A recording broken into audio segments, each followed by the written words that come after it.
Call this meeting to order. This is the Commissioner meeting of May 14th, 2025 at 6 p.m. at the Sussex County Administrative Center in the Commissioner Meeting Room on 1 Spring Street, Newton, New Jersey. Roll call, please. Commissioner Henderson? Here. Deputy Director Space? Here. Director Carney? Here. Commissioner DeGroot?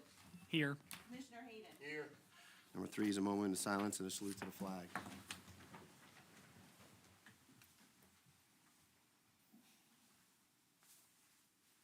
I pledge allegiance to the flag of the United States of America and to the republic for which it stands, one nation, under God, indivisible, with liberty and justice for all. Number 4 is a public statement. Pursuant to the Open Public Meetings Act, Chapter 231, PL 1975, adequate notice as defined by Section 3D of Chapter 231, PL 1975, has been made by regular mail and email. Such notice being submitted on January 7th, 2025, from the Administrative Center of the County of Sussex, located at 1 Spring Street, Newton, New Jersey, to the following: New Jersey Herald, Star Ledger, and Strauss News, and is also posted on the bulletin board maintaining the Administrative Center for public announcement and has been submitted to the Sussex County Clerk in compliance with said act. At this time, please all mute electronics. Commissioners, remove your phones, please. Number 5 is going to be the approval of agenda.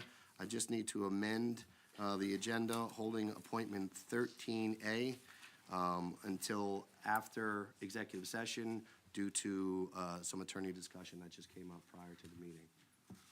So can I get a motion to approve the amended agenda? So moved. Deputy Director Space, can I have a second? Second. Commissioner Henderson. All in favor, say aye. Aye. Aye. Oppose, abstain, carries. All right. Proclamations, certificates, and presentations. Our first proclamation will be read at May 16th from Deputy Director Space at the Older Americans Month, and that's when we'll present that. Next proclamation will be recognizing May 2025 as Mental Health Awareness Month. And Jill, you are up. Yes. Christine Florio's here, Yes. and Mr. Kramer as well. Go ahead, Jill. Whereas mental health is an essential part of overall health and well-being, and whereas mental health is defined by the World Health Organization as a state of well-being in which every individual realizes his or her own potential, can cope with the normal stresses of life, can work productively, and is able to make a contribution to her or his community, and whereas mental health illness is a leading cause of suffering and disability that is exacerbated by stigma and discrimination, and whereas 1 in 6 youth aged 6 to 17 and 1 in 5 individuals aged 18 and over will experience a diagnosable mental health disorder each year, and whereas increasing awareness of mental health and the importance of mental health prevention, intervention, and treatment services can encourage those who are suffering to reach out for help, and whereas the Sussex County Board of County Commissioners adopted and supports the Campaign to Change Direction, which is a national model to reduce stigma and change the culture of mental health so that all those in need receive the care and support they deserve. The campaign supports the inclusion of mental health into overall health, encourages individuals to know the 5 signs of emotional suffering, and supports others to reach out for help when needed. And whereas May is recognized nationally as Mental Health Awareness Month, providing an opportunity to raise awareness, combat stigma, and promote mental health resources. Now therefore be it resolved that upon the recommendation of the Sussex County Mental Health Board, the Sussex County Board of County Commissioners hereby officially designates May 2025 as Mental Health Awareness Month in Sussex County by order of the Board of County Commissioners. Thank you. Would you like to say a few words? Thank you very much.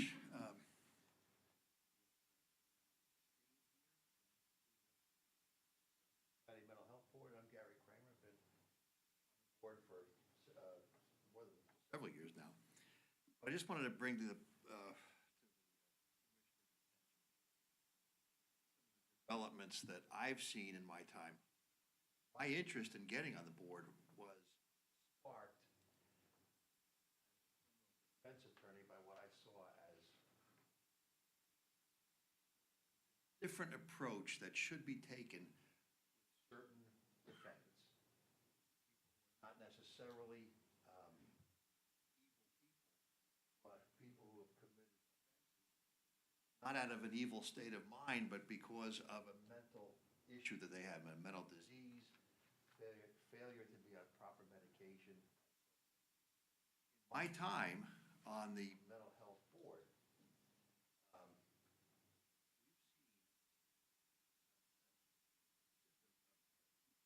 dramatic change in the way that law enforcement deals with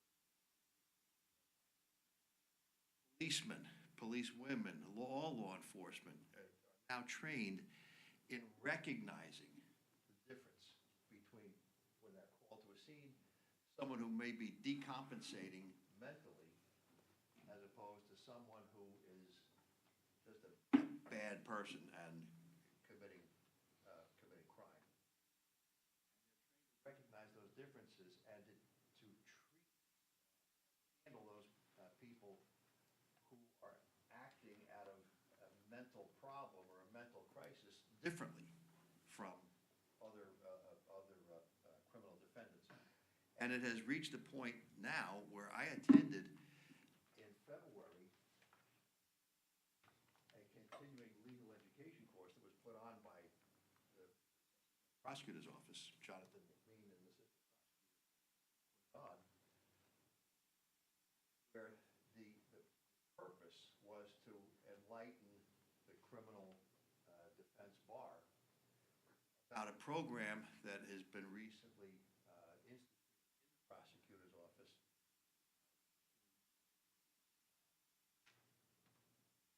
It's equivalent to PTI, pretrial intervention, for ordinary criminal defendants, but this is a diversionary program for mental health issues. Kind of operates the same way, but the program incorporates treatment programs, mental health treatment programs, making sure that people who are suffering in this way resources they need, whether it's housing, whether it's support to get up to mental health at the hospital, whether it's support in making sure that so that people who have these afflictions now have a much better chance of coming out of a crisis without a criminal record and on with their lives. So these are the sorts of things that the Sussex County Mental Health Board has been working with, advocate for this program, but I just wanted to give commissioners an idea of the good work that is being done by, well, certainly the Sussex County Mental Health Board, but the program I'm talking about is operating in Morris County as well as Sussex County. Everybody here can be proud. I just wanted to thank the board for everything that you do to support our mental health efforts. I know Gary and I, we've been on the board for many, many years, as well as all the ARPA money you've given for mental health, the opioid settlement money that we're funding for mental health. So there really is a lot of mental health funding going into the county over the past year to 2 years. So I thank the board as well for everything that you do and supporting us in our mental health efforts. So thank you. Thank you.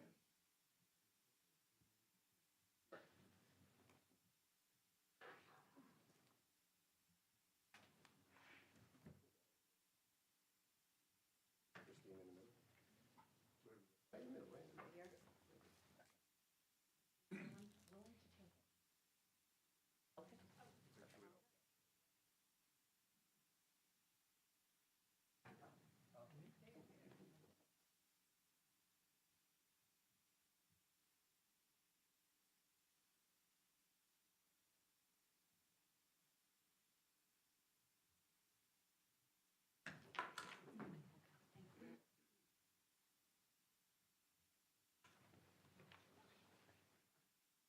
Good night, everybody.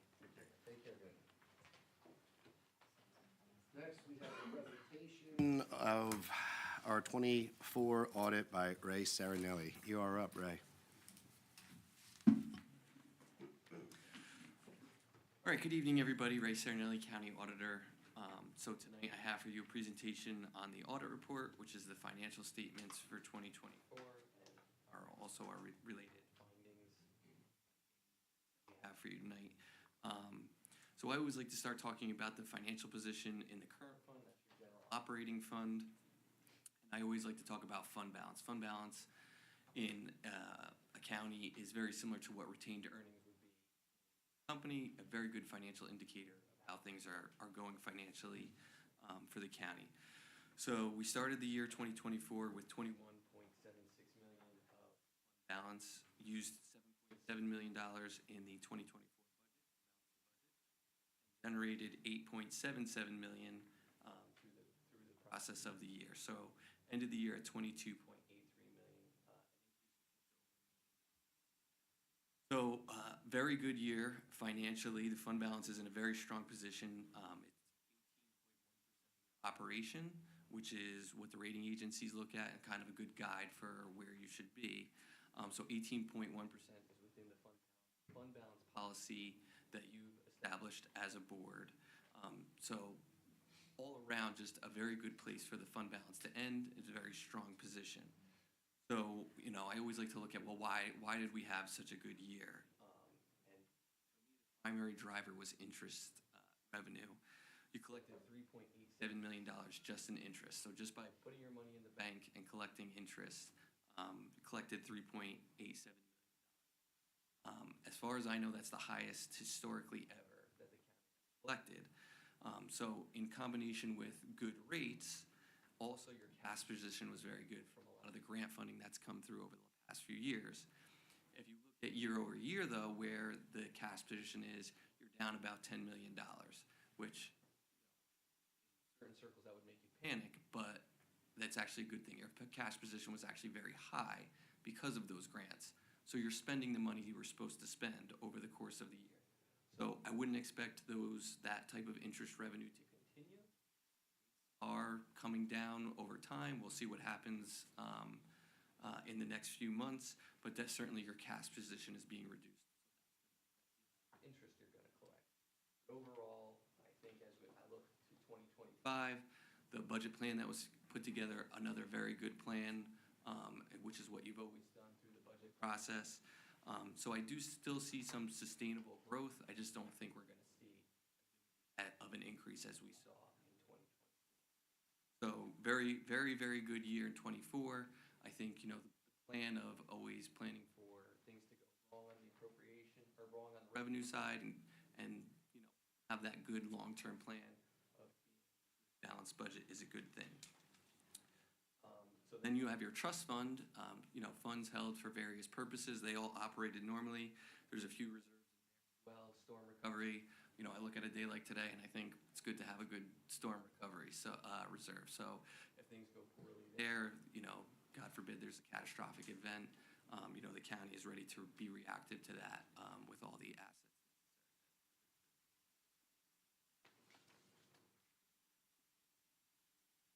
So next up is your capital fund.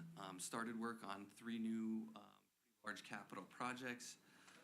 Something that I see that's you know very good, and I think you know the commissioner board has been working on for a while. So year-end 2023, the total debt authorized for the county is 87.07. 2024, the total authorized debt is 79.98. So a reduction of just over $7 million in debt. That's without compromising the long-term capital plan. So yeah, it's very easy to say, oh, well, we reduced the amount of debt outstanding, we did less capital projects. You know, continuing, you know, to plan for your capital, large operation, a lot of capital needs. You don't want to skimp there, but we've invested more cash, and certainly the number of grants that have come in have all been invested in some capital plan. So I think a great thing to see there that we're reducing the amount of debt. Obviously, if we're going to reduce the amount of debt, we're going to reduce the amount of debt as well. So, you know, good long-term plan there. We're seeing it action now in 2024. The other thing in capital that I wanted to touch on, there are a large number of grants out there, particularly from the state of New Jersey. Not larger than I would expect for this type of entity, but a large number out there that you're going to want to ensure we continue to pursue. So, talked with the administration A lot of things that were started last year are coming to fruition now, and so you're going to start to be able to collect on a lot of those grants as well. So, something to keep an eye on, but I think, you're in good shape there. The last thing I'll talk about from the financial perspective is the library. The library started the year with 1.205 million in fund balance and ended the year with 1.37. About 173,000 in growth in the library. What was odd when I looked at both the general operating fund and the library, they both had 18% fund balance operation. So both very strong where they should be. I think when I look at them, they're not overly high, but they're in a very strong position for where overall, a pretty positive financial report.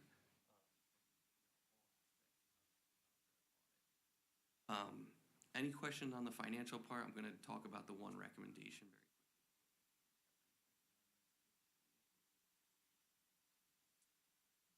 So every year we do have the segregation of duties recommendation. That's really not related to the finance office. It's related to some of the outside offices that are incorporated, that are operating with, one person.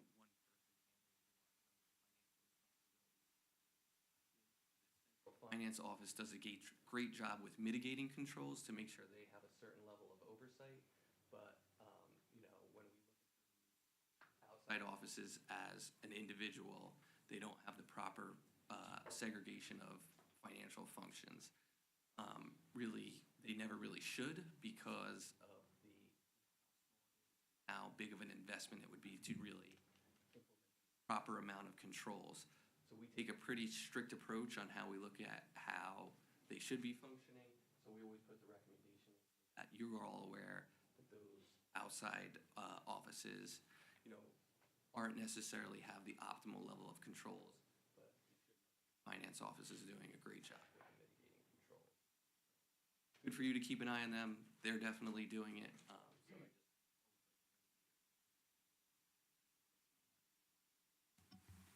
Anybody? Anybody? No, I think we're good. I like the report. Very good. Keep them up. I'd like to take credit for a good financial report, but I think your finance office, and in particular, a lot of it has to do with the decisions you make through the budget process of where the financial statements end up. So, kudos to the administration and to you guys. So just one quick question for the benefit of everybody who's listening and here tonight, though. Where do we sit? I know you do a lot of municipalities and counties throughout the state, and maybe other states as well. Where do we sit compared to them? Are we in a great spot, okay, average, we under? Where are we at? It seems like we're in a good spot, but coming from you, a little different. So yeah, you're in a very good spot. I would say, when I look at other counties, I think to compare you to a municipality would be a little bit unfair. Right. The size of the operation is just, very skewed. So when I compare you to other counties, your fund balance percentage, at 18% is much lower, but you're a different type of community. So some of the other, if I were to compare you to Morris County, it would be like comparing you to a municipality, right? It's a much bigger entity with a much different demographic, right? The amount of infrastructure they have, the amount and the types of businesses they have are very different. So they should have more fund balance because they need to be more reactive to volatility in what may change. So they have a closer to a 25%, 30% what they're holding in their fund balance. But that's what their policy dictates because that's what they need. So your policy states, 20% would be the max before there would be a type of corrective action to reduce the amount of fund balance because that would be too high for you. So I would say at 18%, you're pretty optimal in that your fund balance is high and strong and will allow you to be reactive, but you're not overly putting a burden on taxation just so you can build up your fund balance. So especially right now when there's a lot of uncertainty on where the economy is going, you would want your fund balance to be in a higher position than a lower position.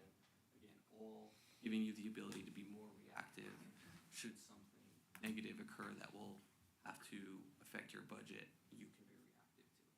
So to me, if you were at 19.9%, that would be perfect, right? You're still within your policy, but you're at the highest you could be. So at 18.1%, very Good, thank you. Anybody else? We're good? Thank you for coming in. We'll talk soon. All right, public hearing number 7. We don't have one. Number 8, public session from the floor. This public session is for those wishing to make a comment of 3 minutes or less regarding an agenda item. Please line up at the microphone and state your name, municipality, and agenda topic for the record. And a motion to open the floor for public comment. Commissioner Henderson, Commissioner DeGroot seconds. All in favor, say aye. Aye. Oppose, abstain, carries. Floor is open for agenda topics only.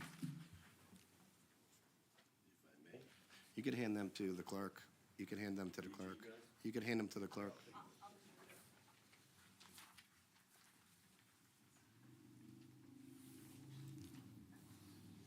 Good evening, Ken Collins, Andover Township. I'm here about item 16E on the agenda. It's a $1,150,000 bonding for Sussex County Community College. The tiniest increase in enrollment over the last 3 years has happened. It's really not significant. Yeah, sure. That's what it is, right?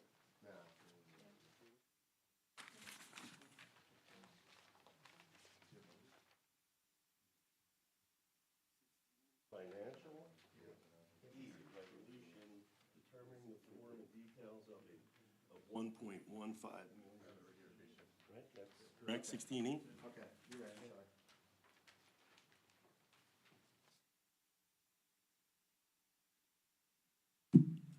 While there has been the tiniest increase, as you can see by the figures I've given you, I've got a chart since 2009 when it was at its peak, the enrollment at SCCC, and a chart since 2000, which was as far as I could find back on the internet.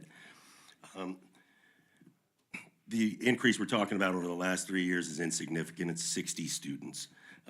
The last 7 years since the county college became Sussex Tech 2, with the addition of numerous trade training programs, are the 7 lowest years of enrollment in a quarter of a century, and possibly, since I don't have the figures, since the school opened, I don't know.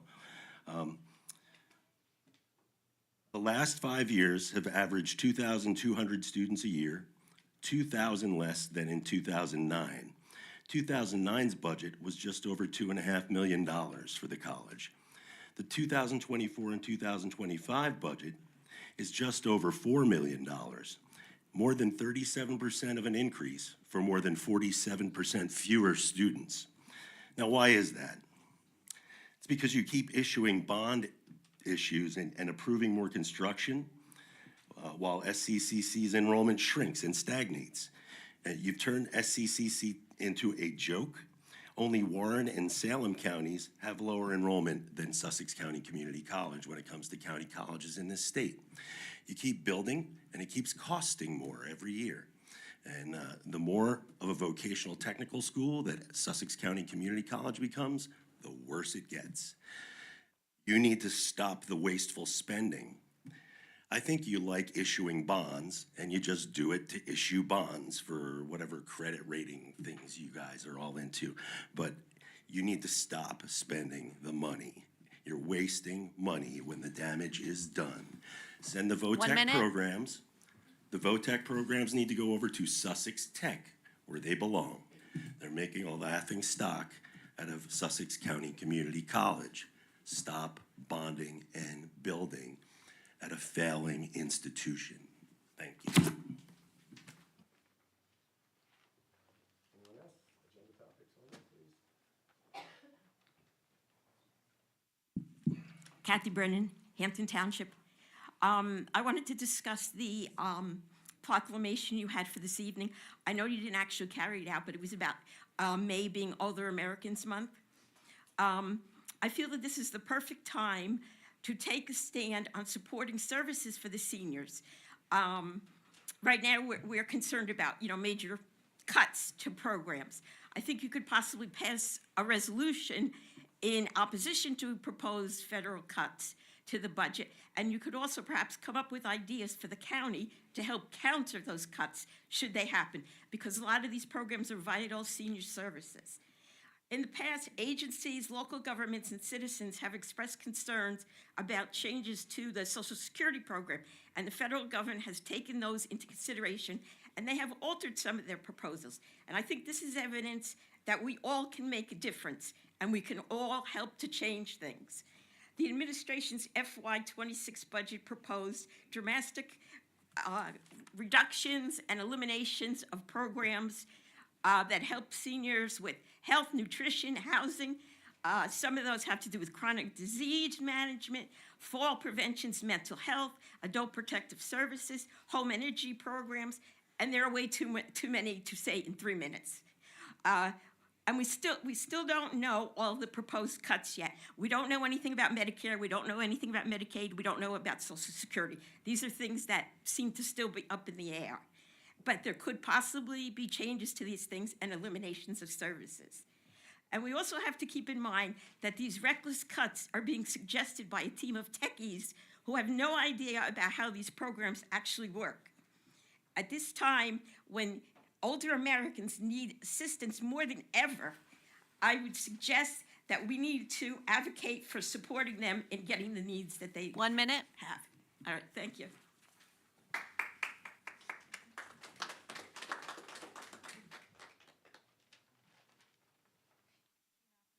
Hampton Township. I'd like to address item number 13A regarding the appointment of Sussex County Community College's Board of Trustees. I've been informed by a reliable source that Anthony Giardulo is an excellent appointee as a trustee, so thank you to the Board of Commissioners for making that selection. Well, he's on the agenda. He is on, Right. I'm not saying you can't talk, Right. I'm saying he has not been appointed yet. I just want to clear that. I have faith that Mr. Giardulo will agree with Socrates, one of the greatest minds of mankind, who said, "I know that I know nothing." Based on that wisdom, one of the strongest indicators of ignorance is the lack of understanding that one doesn't know what one doesn't know. Fortunately, we have a community college right here in Sussex County to educate not only our youth, but adults who are also interested in learning about topics they currently know nothing about. The following is just a snapshot of the courses the county college offers: U.S. history, American government, American legal system, constitutional law, race, crime, and justice, international relations, Western Civ, political science, macroeconomics, microeconomics, international business, small business management, women in business, manufacturing methods, ethics, communication, business and law, bankruptcy, environmental science, ecology, human biology, microbiology, education, journalism, communications, psychology, sociology, deviant behavior, cybersecurity, computer science, terrorism and homeland security, occupational health and safety, cultural geography, geology, medical law and ethics, gerontology, Russian, Spanish, comparative religions, perspectives on race, gender, class, and culture, and women in contemporary society. If anyone doesn't know why knowledge of these topics is crucial for understanding the how and why Trump is destroying this nation, then it is even more of a reason to enroll in these courses and for the Board of Trustees to keep them on the course catalog. The Trump administration is intent on controlling the courses that schools across the country offer students, and some of the courses I just mentioned are at risk of being canceled. We cannot let that happen to our students. Thank you again for your anticipated appointment of someone who will protect the educational integrity of our college from Trump's attacks on academia.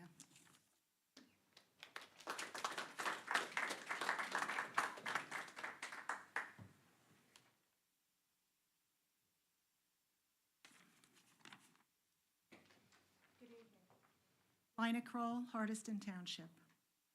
I am going to speak on why it's important to support. We know that a college education is expensive. Doesn't it kind of go with It's the same one. what you're 13, talking 13A, about? just for the record, 13A we're on? Works for me. Community colleges provide a more budget-conscious option for students to complete the first 2 years of a four-year degree close to home, rather than at an expensive four-year college. Colleges also offer programs for completion of a two-year degree for fields requiring an associate's degree, as well as certificate programs for fields requiring specialized training but not an advanced degree. All agree that each of these options for education benefit not only the students, but also the communities in which they live and work. Community colleges serve not only recent high school graduates, but also older adults, as there is no age restriction on education. And often adults will delay attending college for several years. Non-traditional students often begin higher education by attending community college, as it is a budget-friendly option and allows for the convenience of attending classes nearby and often in the evening. I am speaking from my own experience, as I did not attend college until I was in my 30s. I went on to other schools to earn both bachelor's and master's degree, but I don't know that I would have done so if I had not been able to begin my college experience at Sussex County Community College. The proposed cuts to funds to community colleges in the state budget will mean higher tuition, cuts to programs, and cuts to student aid, so that some may not be able to continue their education. If fewer students are able to graduate, it will mean they will be working in lower-paying jobs and may require assistance in other areas in the future. It just makes sense to provide students with the means to better themselves. Doing so is good for the students, their families, and the community as a whole. I hope you will consider increasing county funding to Sussex County Community College.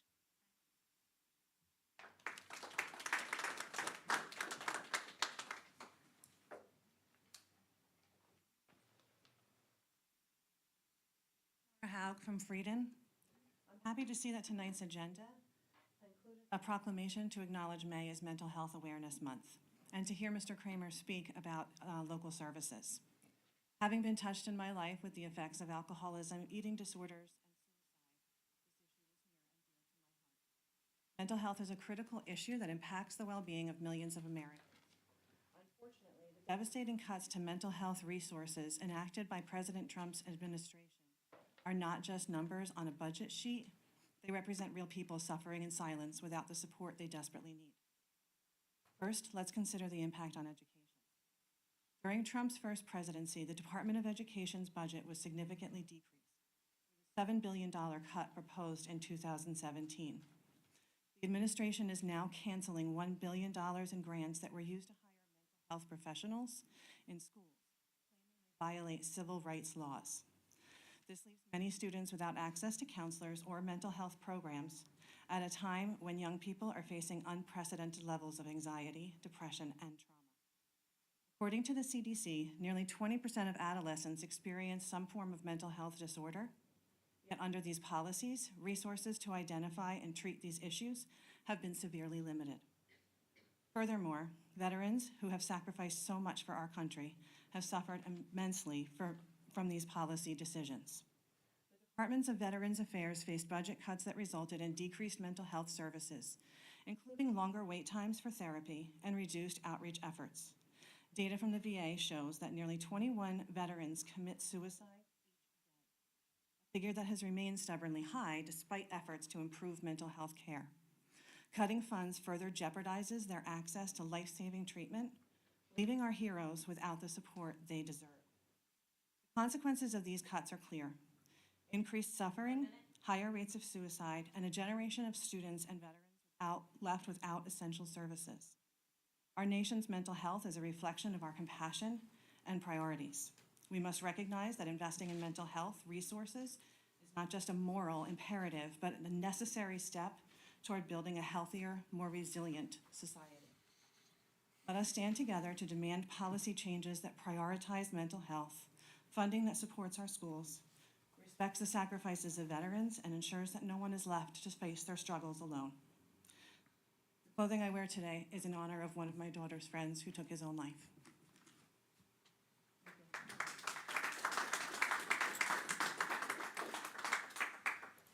Anyone else? So moved. Commissioner Henderson, can I have a second? Second? Deputy Director Space, all in favor say aye. Aye. Opposed, abstained, carries. Number 9, Commissioner comments. We'll start with Commissioner Henderson. Okay, on Saturday, April 26th, Commissioner Director Carney and I attended a meet and greet at Stillwater Fire Department where several residents attend to ask various questions and voice their concerns.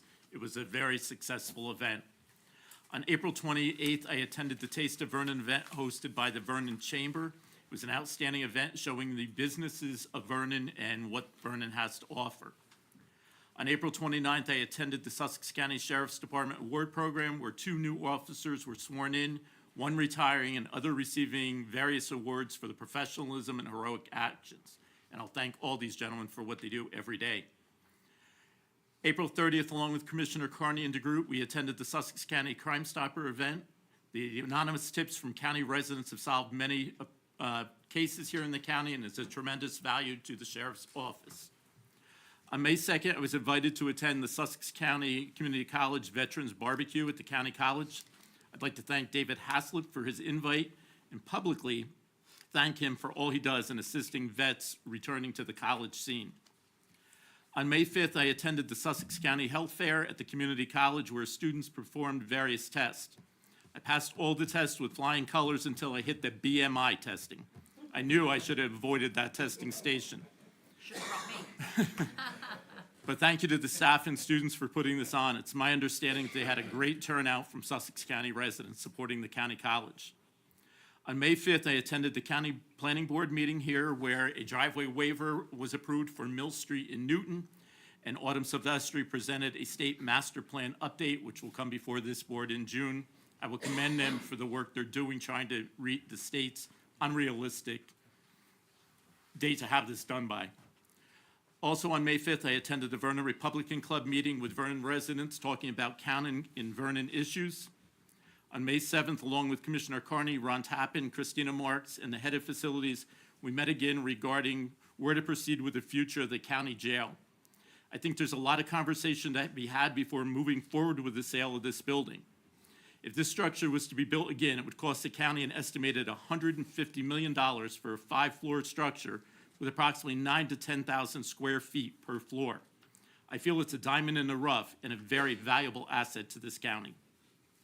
On May 8th, Commissioner Carney, DeGroot, and I attended the 10-year anniversary ribbon cutting for the Sussex County Miners at Skyland Stadium.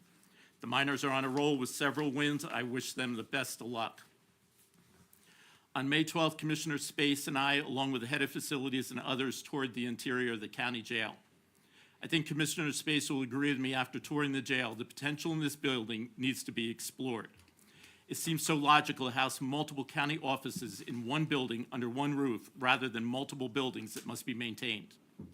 The jail is connected to the courthouse complex, a completely secured area. I'm not saying renovate the entire building all at once, but explore the options floor by floor, because once it's sold, the county will never in my lifetime, or most of you sitting in this room, be able to rebuild a building of this structure, and the county already owns it. Lastly, tonight, I, along with several other commissioners, including Commissioner Space sitting here, attempted to attend the county college graduation. I will tell you, my jacket is soaked completely through. Congratulations to all the graduates and their families. At a previous meeting here, it was mentioned that the enrollment at the county college has been flat. First, I'd like to say since COVID hit the world scene in early 2020, many businesses have failed and others happy to remain flat and be able to begin that uphill climb. I've taken the time to review the enrollment records for the last 9 years of our county college. Our college during that same period was 6% higher than the rest of the community colleges on average. I know when speaking with taxpayers, the big concern is always school tax. While I agree with the concerns, I also understand that investing in today's youth, they are the future of this country, and a good education is something no one can ever take away from them. Thank you. Thank you. Commissioner Hayden, you're up. All right, Commissioner DeGroot. All right. To start, the New Jersey Transportation Planning Authority, NJTPA. This past Monday, I attended the NJTPA Board of Trustees meeting. As a trustee, during the session, we approved the same minor amendments to the 3 transportation projects that I previously supported as a trustee through the NJTPA's Project Prioritization Committee. Route 4 Hackensack Bridge project in Bergen County, Land Road Bridge project in Morris County, Route 206 project from Valley Road to Brown Avenue in Somerset County. The meeting also featured a guest speaker, Zoe Baldwin, from the Regional Planning Association, who led an engaging discussion on regional transportation collaboration, particularly as New Jersey prepares to serve as a host site for the upcoming World Cup. This global event presents a significant economic opportunity, especially here for us in North Jersey, and is expected to generate a positive ripple effect across the region. Additionally, be on the lookout for NJTPA representatives at the upcoming Newton Day, where they'll be engaging with the public to gather feedback for their long-range transportation plan at their tent. For county library services, the Sussex County Library System will host a ribbon-cutting ceremony for its new mobile library named DOT on Wednesday, June 18th at 5 p.m. at Sussex Wantage Branch, named in honor of Dorothy Henry, Sussex County Library System's first librarian and bookmobile driver. DOT will bring library services to residents across the county. The event will feature speeches, a history of bookmobiles, refreshments, and a tour of DOT. DOT Mobile Library will begin making regular stops and outreach visits later this summer. For more information about this or other upcoming programs and events, visit sussexcountylibrary.org or call the main library at 973-948-3600. For the Division of Health, Office of Public Health and Nursing, in April 2025, a total of 198 cases of communicable and tick-borne illnesses were reported, an increase from 165 cases in April 2024, a year ago. This is compared to none during the same last month. For tick-borne illnesses, there were 68 reported cases in April 2025, which remains consistent with 68 cases documented in April 2024. Finally, some community engagement events. Since our last meeting, I had the pleasure of attending several community events, some of which have been mentioned. Sussex County Crime Stoppers annual dinner, joined by Director Carney and Commissioner Henderson. The Byram Fire Department's beefsteak dinner and comedy show. Lots of laugh, really tasty. Great event down there. Taste of Vernon, also attended by Commissioner Henderson, serving at Frankfort Plains United Methodist Church's fish and chips dinner. Great event over there. This morning, went to Eastern Atlantic State's Carpenters Open House and Competition. Great seeing the next generation of tradesmen, get to work.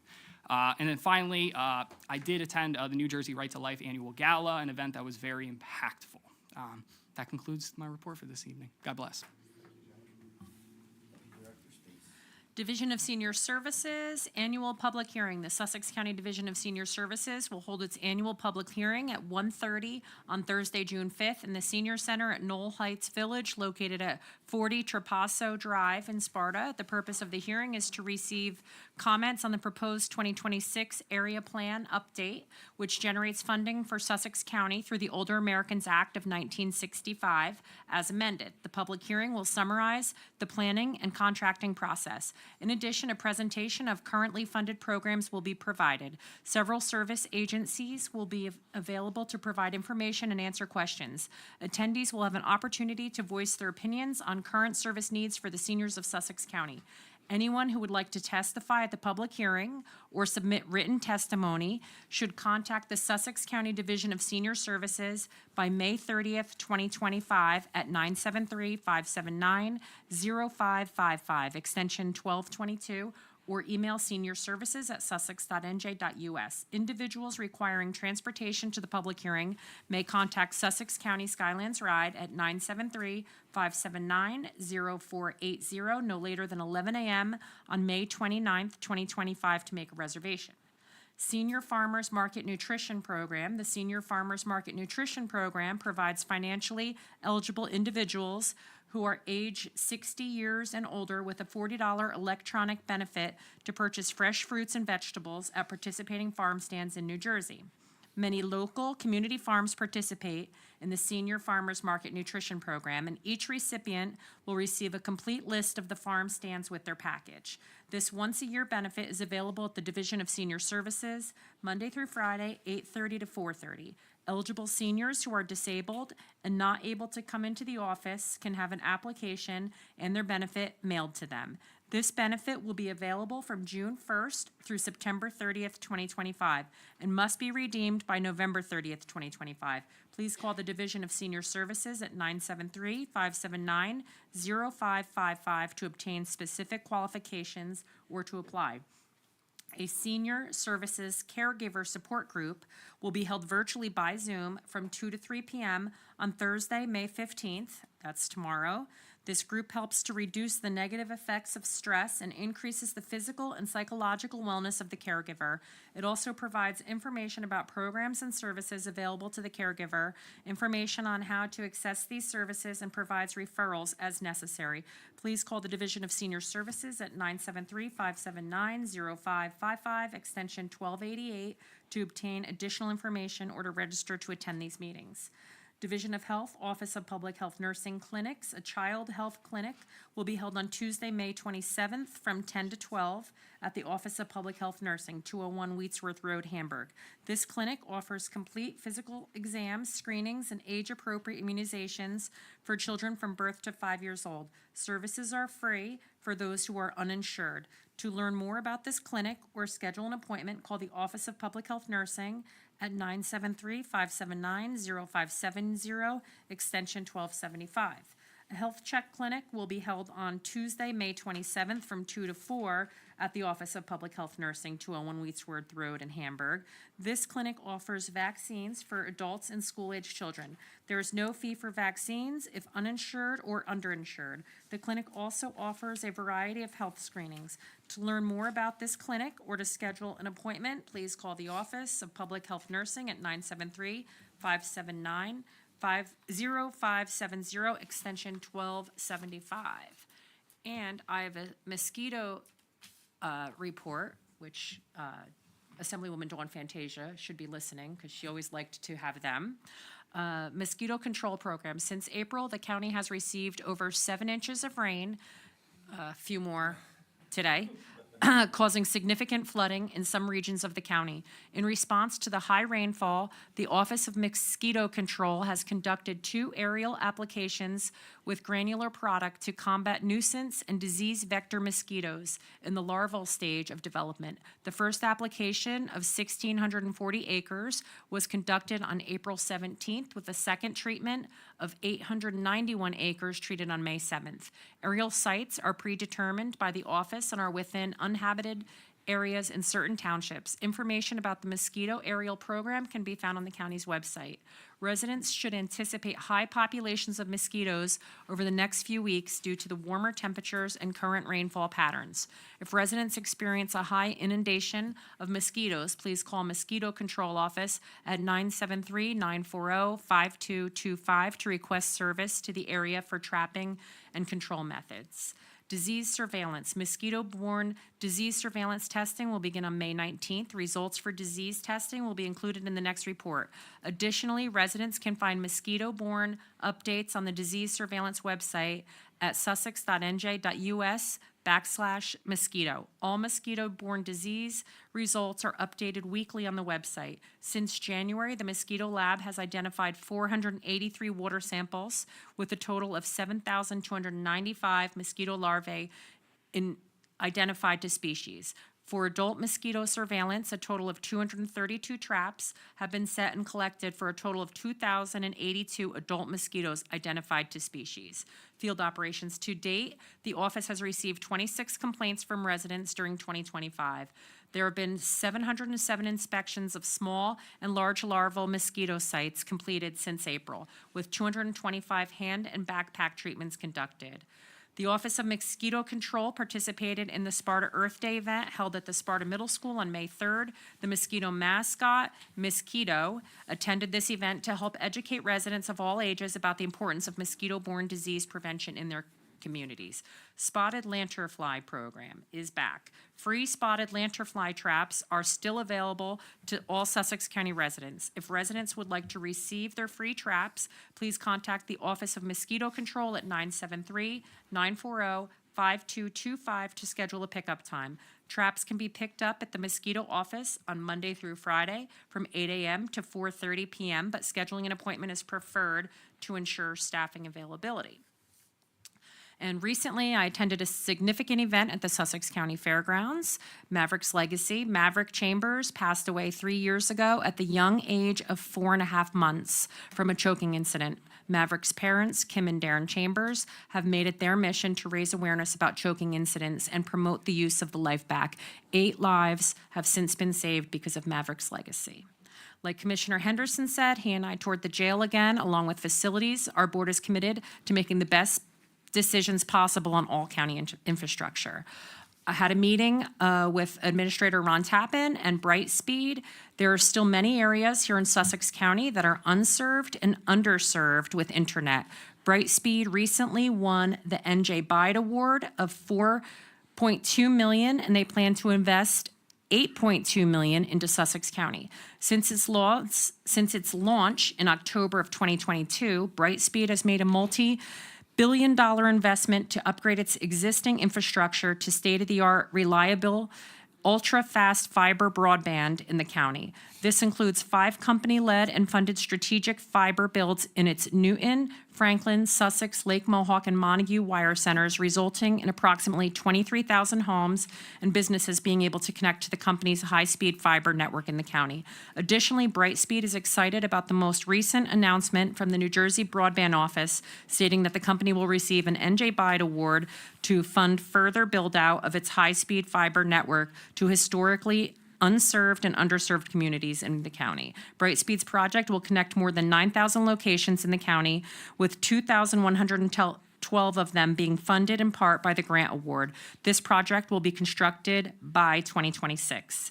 Yesterday, Commissioner Henderson and I attended the monthly Sussex County Chamber Breakfast at Perona Farms. The theme was wellness. We heard from numerous businesses and nonprofits promoting a wide range of initiatives from childhood fitness to elder care.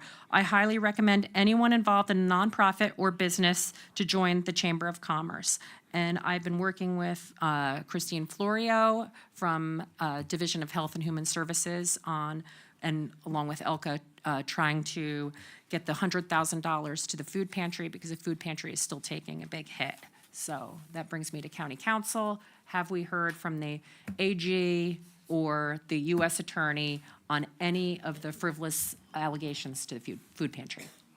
Okay, and I'm sad to see that the food pantry is I did hear suffering from the this. FBI 3 weeks ago about it.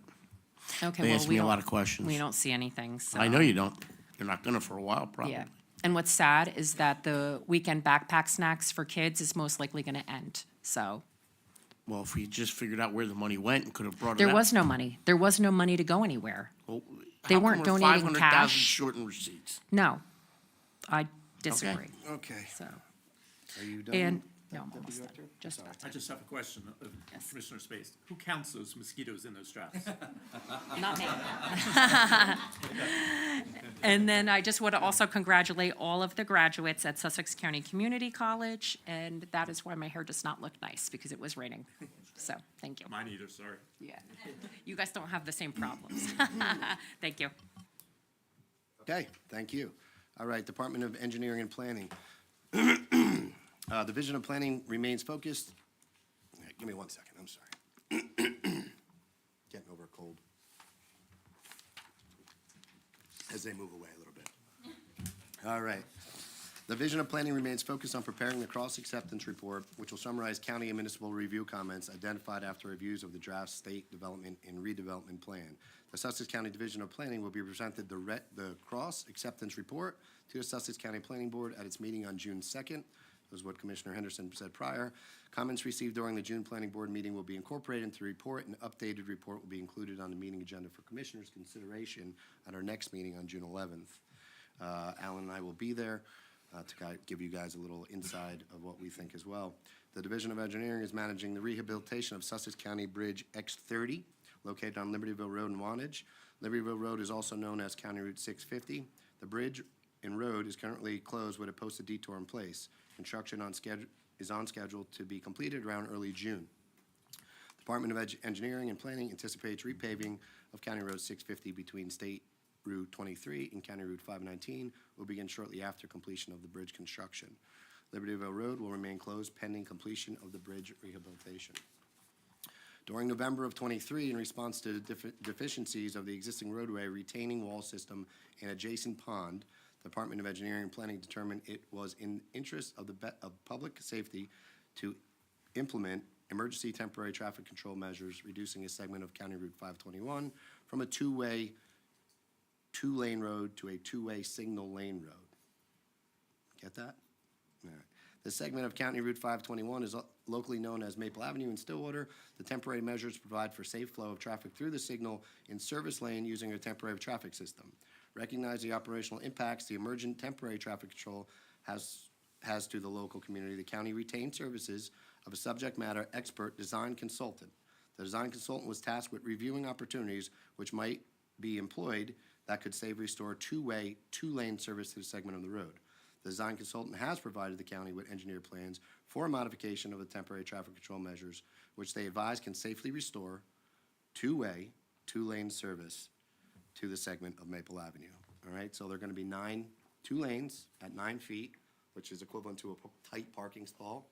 So we're not flying over this bridge. Most parking stalls are 9 by 18. A nice parking stall is 9.5. And believe it or not, the 6 inches matters on both sides.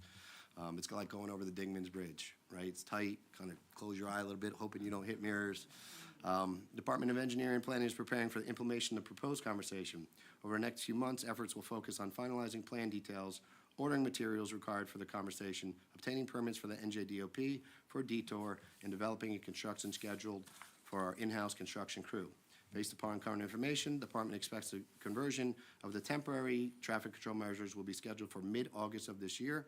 Work is expected to be completed by the Sussex County construction crew and requires 2-week closure and detour of Maple Avenue. Right, so 2 things that you want to get out of this. 2 lanes are going to be open, but the detour is going to last 2 weeks if you live or take 521. I know that's been a big conversation. It's a big bridge, and we're not promising it's going to get done anytime soon for those that live there or use it, but at least it's going to be 2 lanes. Additional information will be made available by the department as plans are finalized and the schedule of work is established. The Department of Engineering and Planning can be contacted by phone at 973-579-0430 with any specific questions or concerns. So I think that's some good news finally, because that bridge is years away from getting done or being started even.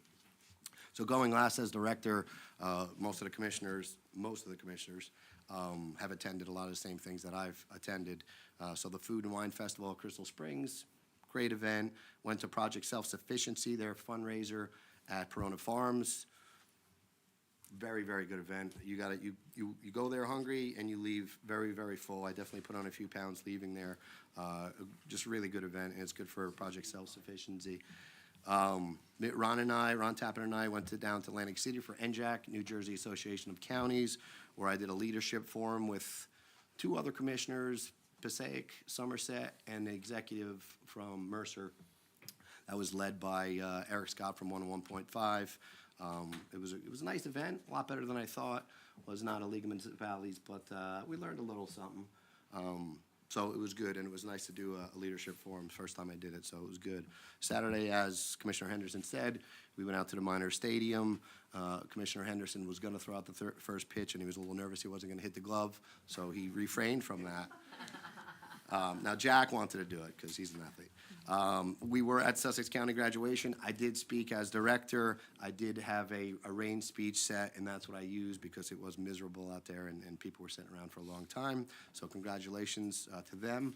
Kudos to the college with all their efforts and their teachers and our president, Corey Homer, and the new board that's up there. They're heading in a very good direction. I'm proud of what they do, and I'm proud to give them the money that helps fund that school on our part. Crime Stoppers, again, as Commissioner Henderson and Commissioner DeGroot were there, I was able to MC in lieu of our county clerk, Mr. Parrott, and if you see the county clerk, you can tell him that Chris Carney did a better job than him. I'll get right under his skin, which will be good. And that's all I have for now. Number 10, approval of consent agenda. There is none. Number 11 is approval of minutes. We have regular meeting from April 23rd of 2025. Motion to approve the minutes from the meeting. It's only one meeting. Can I get a motion, please? So moved. Mr. Henderson, second. Deputy Director Space. Any discussion? All in favor, say aye. Aye. Opposed? Abstain? Carries. Number 12 is ordinance. This is an introduction for first reading, ordinance 25-04. This is an ordinance making the provisions of Title 39 of the New Jersey statutes applicable to the Sussex County property known as 15 Trinity Street in the town of Newton, as detailed within a plan entitled Official Site Parking and Signage Plan, Sussex County Trinity Street Annex 15 Trinity Street, dated April 9th, 2025, regulating the use of said roadways, driveways, and parking facilities by motor vehicles. Can I get a motion to adopt this ordinance on first reading and authorize the clerk to advertise the ordinance as introduced for first reading and also post the same on the bulletin board of the lobby of the County Administrative Center, together with a notice of public hearing stating that a hearing will be held on May 28th, 2025 at 6 p.m. prior to final adoption of this ordinance. Motion, please. So moved. Second. Deputy Space. Commissioner DeGroot, seconds. Any discussion on this? All right, roll call. Commissioner Henderson? Yes. Deputy Director Space? Yes. Director Carney? Yes. Commissioner DeGroot? Yes. Commissioner Hayden? Yes. Okay, appointments and/or resignations. We have one because we tabled A. We'll go to B rather. Appointments of Ingrid Vacabulero. Ooh, look at that. And Linda Moran as provider representatives of the Sussex County Human Services Advisory Council to fill unexpired terms, said term to begin immediately and expire December 31st, 2027. Motion to adopt appointment B. So moved. Commissioner Henderson, have a second. Second. Commissioner DeGroot, any discussion? All right, roll call, please. Commissioner Henderson? Yes. Deputy Director Space? Yes. Director Carney? Yes. Commissioner DeGroot? Yes. Commissioner Hayden? Yes. All right, 14, resolutions. Motion to adopt resolutions A through L. So moved. Deputy Director Space, have a second. Second. Commissioner DeGroot, any discussion? Roll call, please. Commissioner Henderson? Yes. Deputy Director Space? Yes. Director Carney? Yes. Commissioner DeGroot? Yes. Commissioner Hayden? No.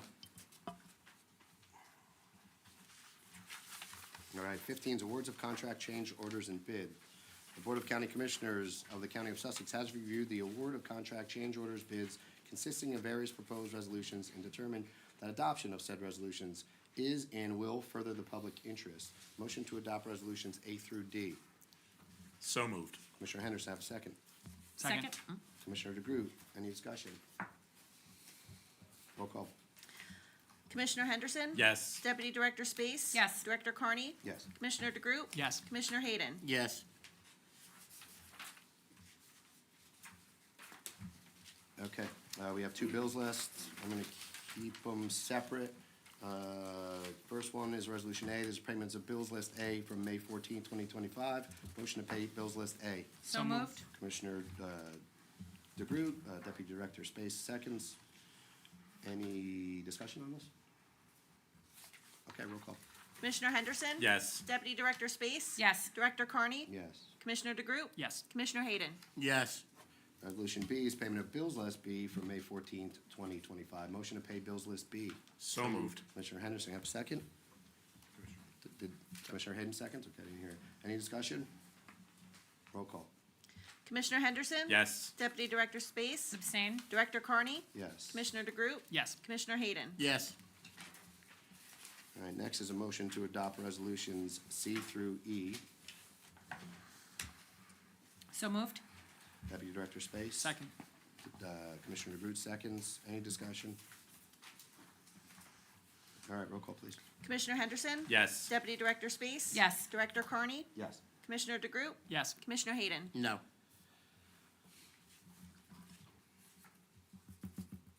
All right, 17, personnel. There is none. Number 18, administrative report. I know you have some things, right, Ron? Yes, sir. Okay. Thank you very much. In the spirit of the Mental Health Month, I felt a good need to talk about even more of the efforts that the county does, and that's the Opioid Settlement Committee and the Opioid Settlement Group that we have here in the county that helps and supports the efforts in the county where these funds are going to help our use in mental health and substance abuse. So the last county Opium Settlement Committee was held on April 30th.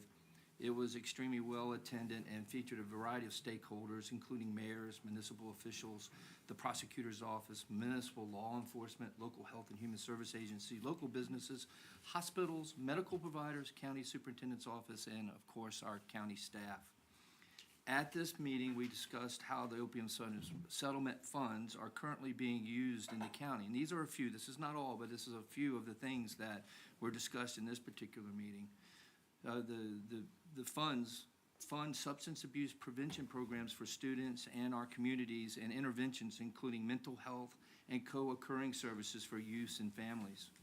The fund purchased a TrueNarc device for the Sussex County Prosecutor's Office Narcotics Task Force.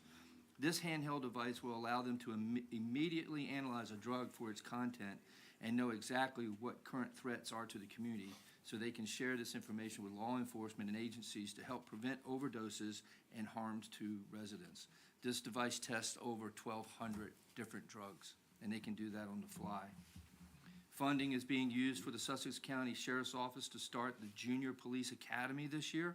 This academy will take place for 5 days in July. It's open to Sussex County 6th, 7th, and 8th grade students, and will cover a long list of topics including first aid, fire safety, canine and drone presentations, and drug abuse prevention. The county also opened up many grants for direct care service projects within $105,000 for agencies and individuals, with preferences given to direct services for individuals that have suffered through the opium issues and overdoses. We are hoping this provides an opportunity for innovative ideas and pilot programs that will serve people in recovery from opium use disorder, as well as prevention programs for all ages. The county will open up a portal of community engagement every year in October for 3 weeks to obtain community feedback and input about the best utilization of opium settle funds. With the help of our county's IT department, this will be no cost to the county. This part that I'm going to read now is the most important. Not that the rest wasn't, but this is the most important. At the meeting, municipalities and opium settlement funds in the county are able to share and evaluate ideas and programs to prevent misuse of the funds on programs and that are less effective, as well to prevent duplications of services.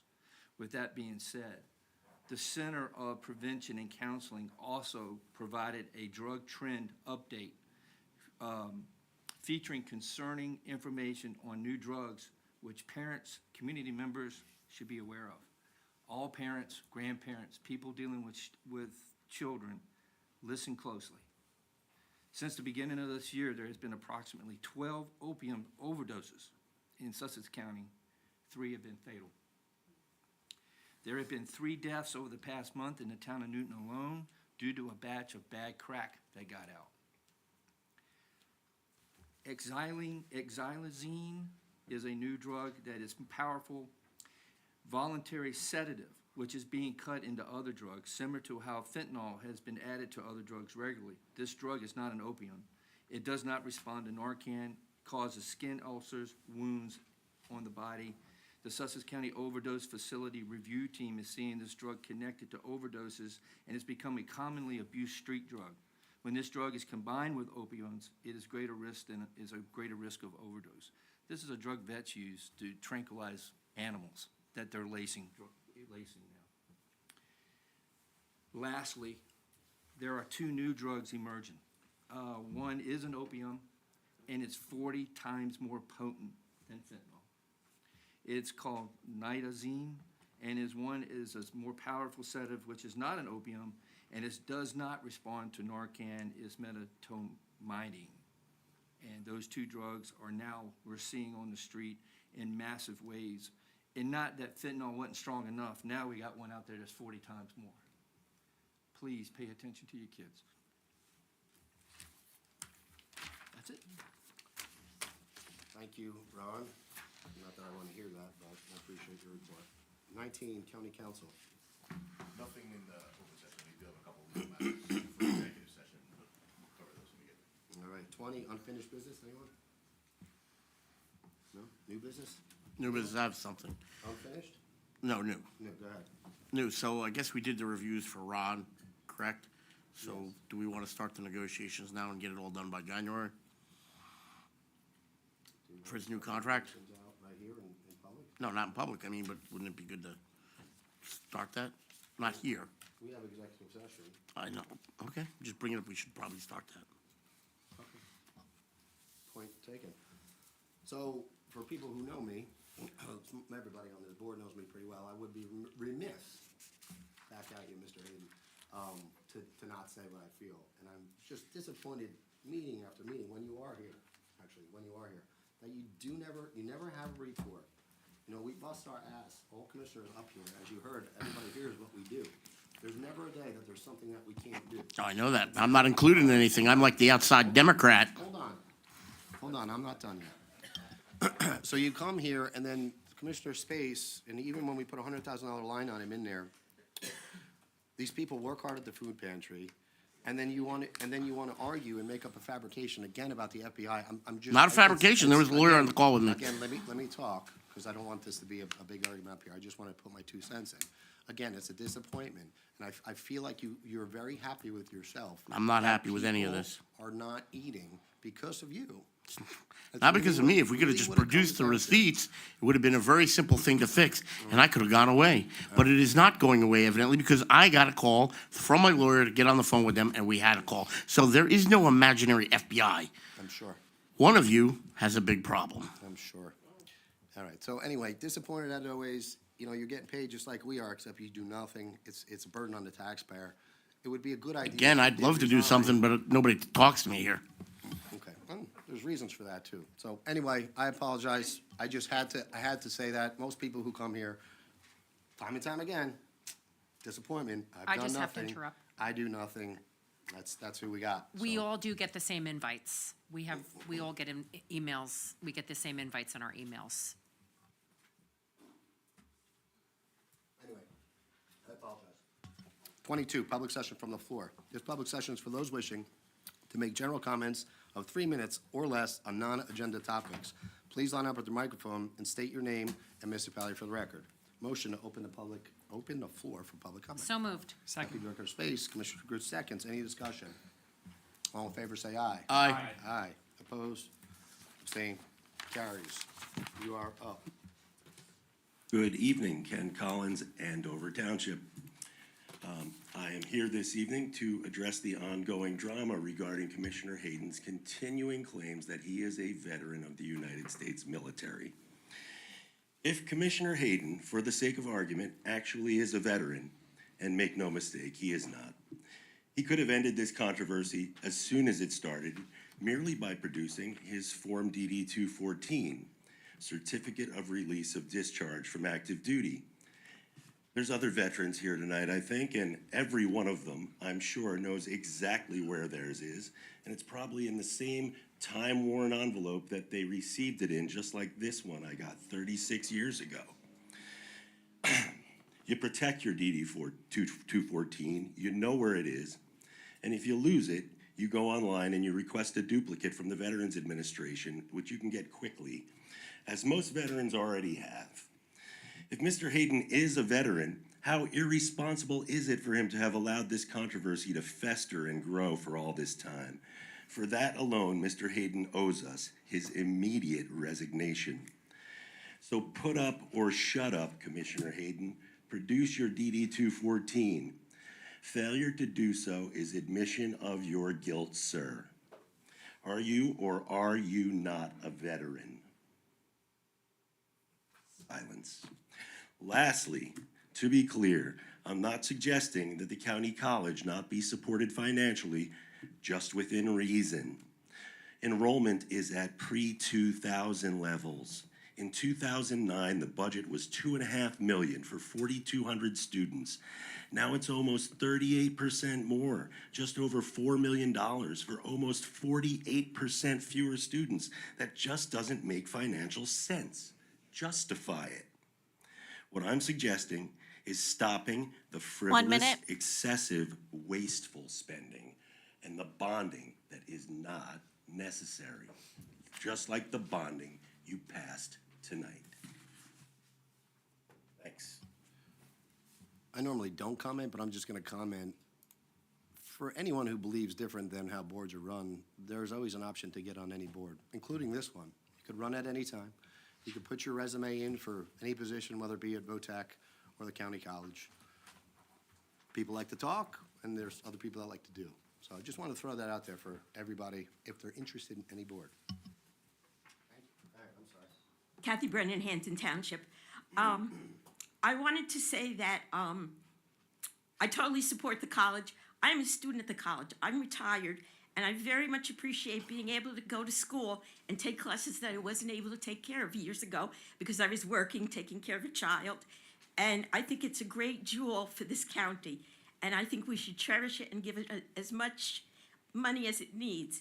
And my understanding is that a lot of the building that's going on at the college now was former grants that have to be used within a certain amount of time, otherwise the money would be lost.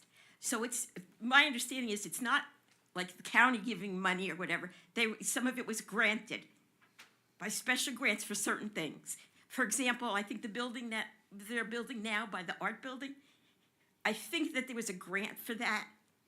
That was, it was given a while ago and has to be used, because what you don't use is wasted. And of course, on another note, to get back to Commissioner Hayden, once again, yes, it is a big waste for him to be here, sitting here doing nothing, and if anything, causing more chaos and more problems for the county. He should just resign right now and just move on, and perhaps we could get someone on the board who actually wants to do things and help the county and actually participate, go to meetings, advocate for the county. And obviously that's not going to happen because apparently he would not consider that at all. And I think it's utterly shameful and disgraceful. Thank you. Can I reply? Huh? Okay. So nobody cares about the fact we're giving $100,000 and we didn't change any of the policies that got us into the mess where you don't have any way of accounting. We did change, however, as a result of this, that the food is handled better and people won't get sick. We still don't know where $500,000 went. You say we didn't, we bought it. Well, if we bought it on a credit card, the same price card was used for every purchase. We should be able to pull all those up. That has not been done. All right, thank you, Detective. Anybody else?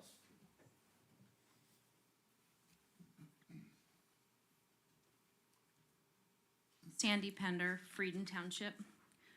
Good evening, and thank you again for your service to our community. We appreciate the opportunity to speak at these meetings and also appreciate that Mental Health Awareness Month is being recognized tonight. Years ago, no one talked about mental health, and those who suffered with mental health issues dealt with isolation and shame. Removing the stigma of mental health issues is so important, and there are numerous agencies and providers in this county that can help our residents. Mental health issues are widespread and affect people of all ages and income levels. Those who have adequate income and/or private insurance have more access to mental health services, but it can still be expensive. For Sussex County residents without insurance, Medicaid can be a lifeline to accessing care for mental health. Federal cuts to Medicaid, however, would have devastating impacts on our residents receiving mental health services, substance use disorder treatment, and general medical and dental care. Medicaid is jointly administered and funded by both the federal government and individual states. Proposed cuts by the federal government would put the burden on individual states to cover this loss of funding. Our current federal government has proposed what they call one big beautiful bill that would cut at least $880 billion, largely affecting Medicaid. An estimate from the Congressional Budget Office states that this proposed bill would reduce the number of people with health care by over 8 million people within the next 10 years. The desired deadline to pass this big, beautiful bill of spending cuts and over $4 trillion in tax breaks is Memorial Day.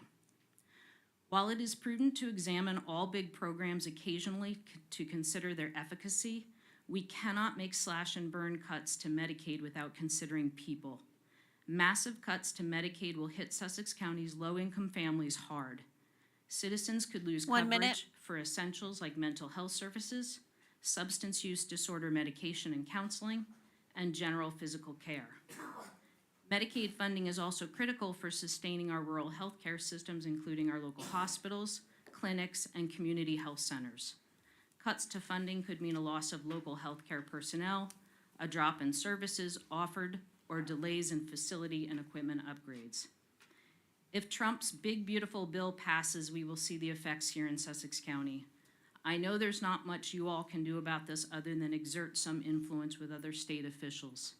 But I'm bringing this to everyone's attention because we all need to speak up. We as citizens need to reach out to our elected officials in our districts, in Trenton, and in Washington, to tell them that this is not okay. Thank you.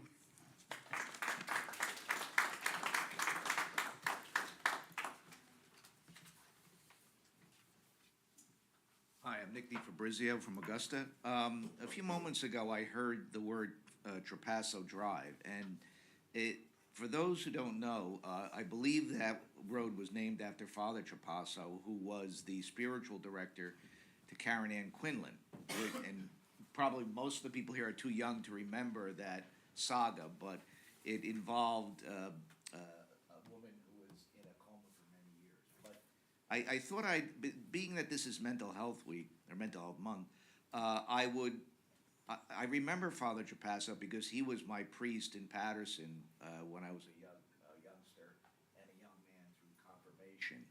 And it's a good thing to remember him. He was a really wonderful person who always had deep compassion for everyone. In fact, when I hear the word compassion, I think of the word Trapasso. They kind of rhyme. But it's good to remember that type of person. He really was a wonderful person who really cared for his community, and particularly for people who had mental health issues, drug addiction issues, and teenagers who suffered from all types of depression and whatnot.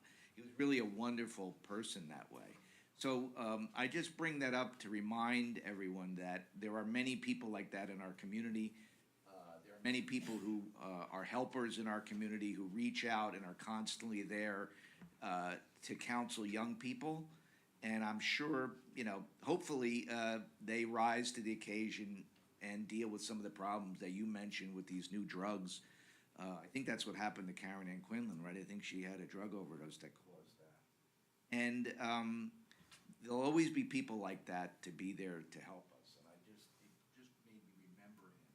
And I wanted to mention him to those around who are dealing with those issues today. Thank you.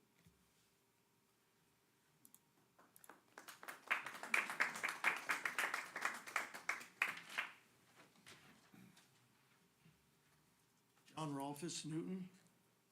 I'd like to start by saying thank you for providing this forum that allows me to exercise my First Amendment right of free speech. Freedom of speech is a cornerstone of our democracy because the founders knew that the most effective tool of dictators is instilling fear, so people would be too afraid to speak out. In this critical time, when our president is rapidly dismantling our government, the greatest threat to our democracy is silence. I made a conscious decision to stand up and speak out. Every individual is faced with the same moral decision. I refuse to remain silent, and so should you. Martin Luther King Jr. put it simply, our lives begin to end the day we become silent about things that matter. I am concerned about the direction in which the U.S. is heading. I only want the best for citizens of Sussex County and the United States of America. I want the U.S. to be known as a kind and charitable country, and one that protects its citizens through the rule of law. However, that American ideal is being destroyed. We were once viewed as a beacon of hope, but we are now seen as an authoritarian state that poses a threat to the world. We are being compared to Nazi Germany. What is happening to immigrants, universities, judges, and allies is the same thing that happened in Nazi Germany in the 1930s. Can you, in good conscience, remain silent when that horrific history is being repeated? In referring to Nazi Germany, Rabbi Joachim Prinz said, "The most important thing that I learned under those tragic circumstances was that bigotry and hatred are not the most urgent problem. The most urgent, the most disgraceful, the most shameful, and the most tragic problem is silence." In the words of Holocaust survivor Elie Wiesel, We must take sides. Neutrality helps the oppressor, never the victim. Silence encourages One the minute. tormentor, never the tormented. History has shown that silence leads to discrimination, violence, genocide, and war. At the root of that silence was fear. Fear and silence can be contagious, but the feeling of empowerment and efficacy when one speaks out can be contagious also. As we are witnessing acts of injustice and the destruction of our institutions, do not stay silent. I implore you to be courageous and use your voice to advocate for fairness and kindness. It is imperative that every American exercise the right of free speech to challenge the administration's actions to protect our democracy. I am hopeful that enough voices will be raised to end this dark time in American history and that our republic will be sustained. By the time this nightmare is over, every American will have made a conscious decision whether to speak up or remain silent. I'll end tonight with the wise words of Martin Luther King Jr. In the end, we will remember not the words of our enemies, Time. but the silence of our friends. What choice will you make? Thank you.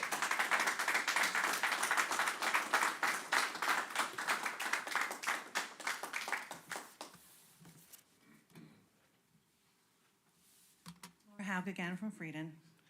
I'd like to address some changes affecting public education that concern me both as a parent and as an educator. I've been a science teacher in Sussex County since 1999.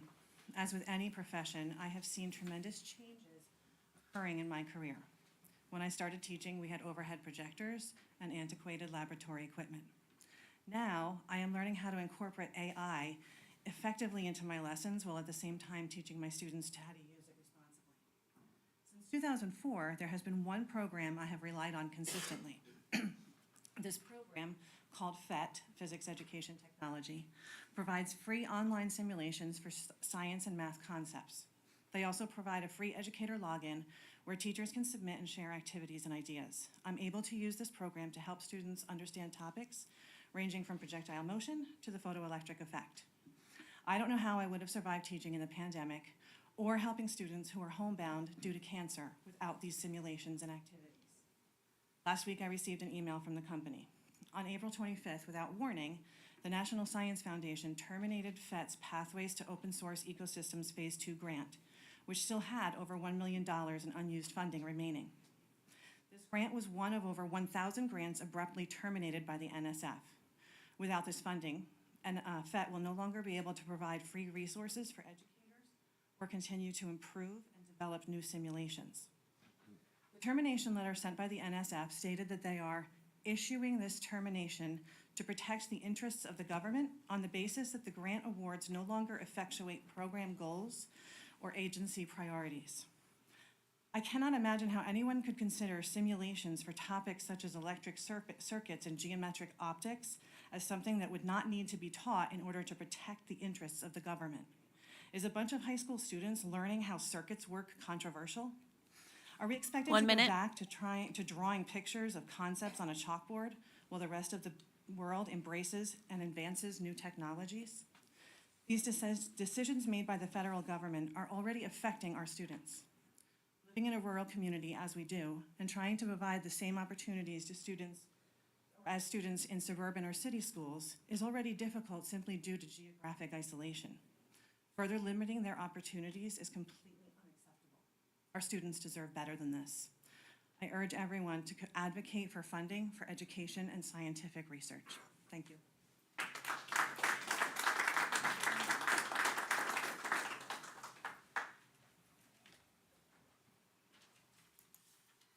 Apriage, Hampton Township. In previous meetings that I've attended, I and several other speakers have implored the commissioners to join us in the fight to save our democracy. In response, a few Trump defenders in the audience have incorrectly stated that the U.S. government is not a democracy. Over a decade ago, former Supreme Court Justice Souter warned us that democracy dies when people are ignorant of the Constitution and how government works. Therefore, I feel it necessary to speak tonight about the founders' intentions to create a democracy when they wrote the Constitution, because people who continue to defend Trump do not seem to understand the threat that he poses to our government. The founders did form a democracy, not a direct democracy, but a representative democracy. otherwise known as a republic, or to be more exact, a constitutional federal republic. The main principles of our representative democracy are popular sovereignty, limited government, federalism, separation of powers, and checks and balances. The only thing that keeps these principles active is when our leaders follow the rule of law. However, Trump does not appreciate nor follow the rule of law. In a recent interview, when directly asked if he had to uphold the Constitution, Trump said, and I quote, "I don't know."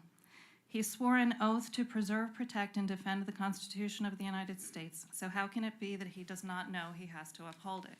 That should scare you. This is just one of numerous indications that our representative democracy is at risk. According to more than 500 political scientists, the United States is moving away from democracy toward authoritarianism. Some of the indicators of authoritarianism are that the government interferes with the free press, limits academic freedom, squelches public criticism, threatens non-governmental organizations, punishes political opponents, and interferes with the ability of the legislative and judicial branches to check 1 minute. executive authority. Trump has done all of these things. As a result, many political scientists believe we now live in a state of competitive authoritarianism. In such a system, a leader comes to power democratically and then erodes the system of checks and balances. They commit undemocratic actions such as suspend habeas corpus and deport innocent people to foreign prisons. They take steps to disenfranchise millions of voters. They suggest that they can ignore a constitutional amendment that limits their term of office. They accept gifts from foreign countries in violation of the Constitution, ignore Supreme Court rulings, and override acts of Congress with illegal executive orders. These are the actions of an authoritarian. These are the actions of Donald Trump. We've asked you to speak out against that, and so far all of you have remained silent. Please do the right thing and speak up to save our representative democracy. All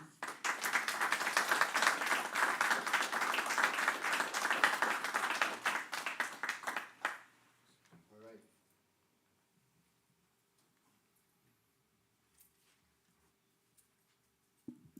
John Snyder, Sanderson Township. When we say the Pledge of Allegiance, it is to the republic for which it stands, not to the democracy for which it stands. Yes, we have some democratic procedures, such as elections, but we live in a republic which protects each one of us as an individual, such as with the Bill of Rights, not as a group, not as majority. I think I mentioned the Oxbow incident a few weeks ago. I happened to be on Turner Classic last night. Good example of democracy in action, a lynch mob. Somebody just mentioned punishing political opponents. Has there been anyone in my lifetime of 70, almost 79 years, that's been punished more than Donald Trump? Actually had his life threatened, been wounded. People say he will, retribution. Retribution for what? If he didn't do anything wrong, why should there be any retribution? But warfare, I believe, is what they call it now. In the last couple of weeks, I know there was a judge in Wisconsin who I think is indicted by the grand jury. I'm not positive, but I thought that's what I heard today, for helping an illegal alien escape from her courtroom when ICE agents came to apprehend him. She lied to the ICE agents by telling them to go see the head judge, whatever it was. And then she ushered the attorney and this supposed defendant out of her courtroom. Hopefully she will get justice. Also in New Jersey last week, we had three members of Congress from the Democrat Party who were unlawfully attempting to enter an ICE facility. 1 Got minute. physical with people, were pushing, using foul language with them. One of them, Robert Menendez Jr., you would think would try to lie low, considering where he's from. But it's disgusting. All of these things that go on that baffle me. Now, I'm wondering, does our country, have any policy which would prohibit cooperating with ICE? Our county?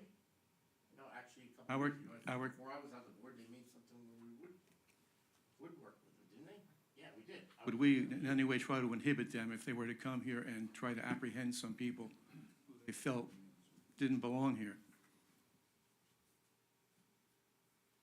Okay, thank you.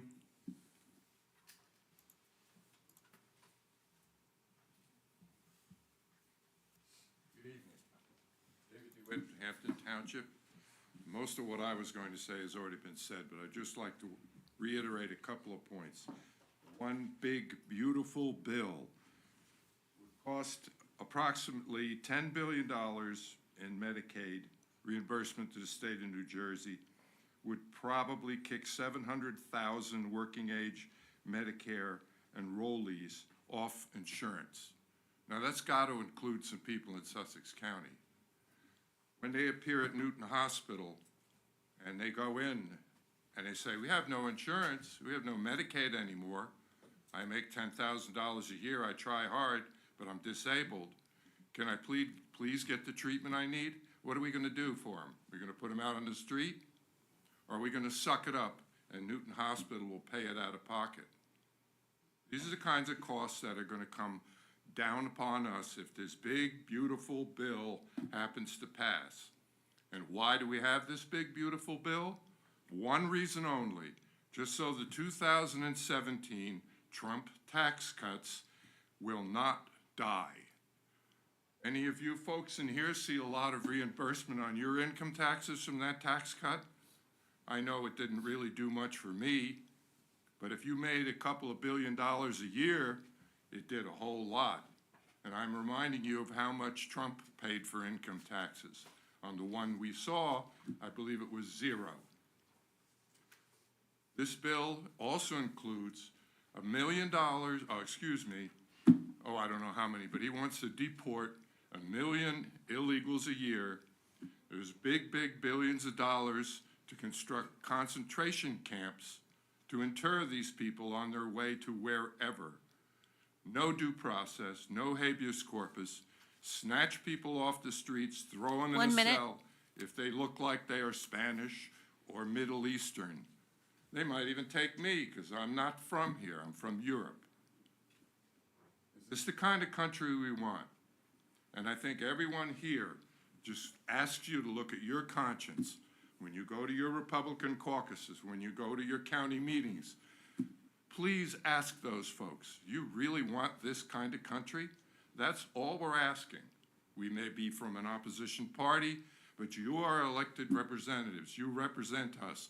And I haven't been here complaining for years. I've been here for 60 years, and frankly, most of the time, you've done a pretty good job. But you have to speak up now. I don't expect you to go to newspapers, but talk to your party and get them to get rid of this blight upon this country while we still can. Thank you.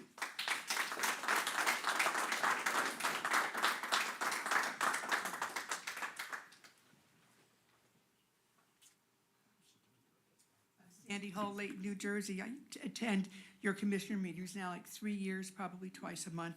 There's a lot of stuff that goes on, as we know. I'm hearing people come up. I hear that people are scared and that they are worried. And I understand that in some respects, your power, what you can do, is somewhat limited. I think at some point, if there could be some statement, perhaps a resolution, that you've heard their concerns, maybe you could address some of those concerns. Am I looking for you to implement programs that may help?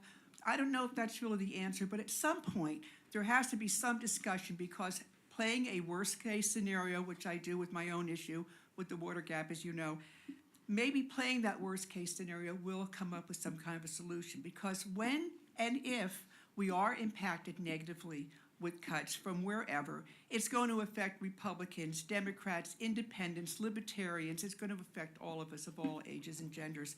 So I think what I'm asking you to do is maybe come together with some of these groups who have these concerns, maybe talk among yourselves to try and come up with some kind of a solution, or perhaps just a statement of recognition that you've heard what they're saying and you understand what they're saying, and perhaps if you can move forward to protect the interests of everyone who put you here, even you, that would be, I think, a good thing. So again, I thank you for your time and your consideration.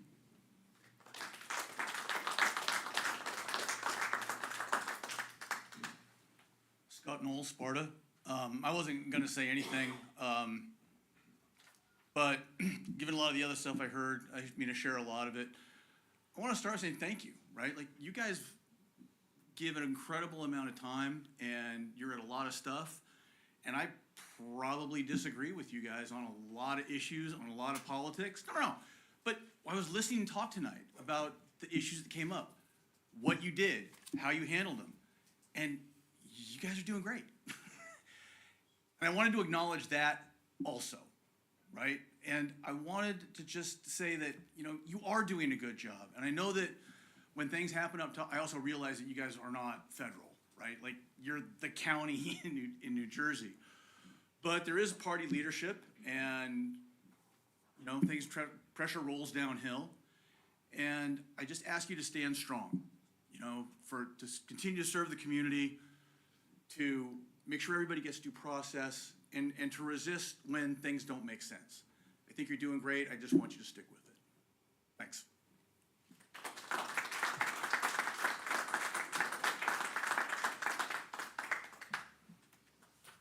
Anyone else? Okay, motion to close the floor for public comment, return to regular business. So moved. Commissioner DeGroot, and second. Second. Commissioner Henderson, any discussion? All in favor, say aye. Aye. Opposed, abstained, carries. Number 23 is reminders, please check the county's website, www.sussex.nj.us for meeting schedules. Number 24 is executive session. Christina, you want to read that for me? Yes. Providing for an executive closed session not open to the public in accordance with the provisions of NJSA 10:4-12 et sec. Whereas the subject matters about to be discussed may be excluded from the public portion of the meeting by resolution of the Board of County Commissioners as an exception to the Open Public Meetings Act pursuant to NJSA 10:4-12B. And whereas it appears necessary for the Board of County Commissioners to discuss such matters in executive session. Now therefore be it resolved that the Board of County Commissioners of the County of Sussex, in accordance with the provisions of NJSA 10:4-12B and NJSA 10:4-13, that the Board at this time enter into an executive session from which the public shall be excluded, and be it further resolved that the general natures of the subjects to be discussed relate to the following items authorized by NJSA 10:4-12B as designated below. Item number 4, matters relating to collective bargaining agreements, the sheriff contract. Item number 7, matters relating to litigation, negotiations, and the attorney-client privilege, Newton Green. And item number 8, matters relating to the employment relationship personnel. Be it further resolved that the deliberations conducted in closed session may be disclosed to the public upon the determination of the Sussex County Board of County Commissioners, or provided by law that the public interest will no longer be served by such confidentiality. And be it further resolved that upon completion of the business for which the board has entered into the executive session, the board shall reconvene and resume its meeting open to the public. And be it further resolved that the board expects to take formal action after returning from executive session and then to adjourn the regular meeting. Thank you. Motion to adopt executive session resolution to enter into executive session. So moved. Deputy Director Space, have a second. Second. Commissioner Henderson, any discussion? All in favor, say aye. Aye. Opposed, abstained, carries. Have a good night. Thank you all for coming. Next meeting is May 28th, actually.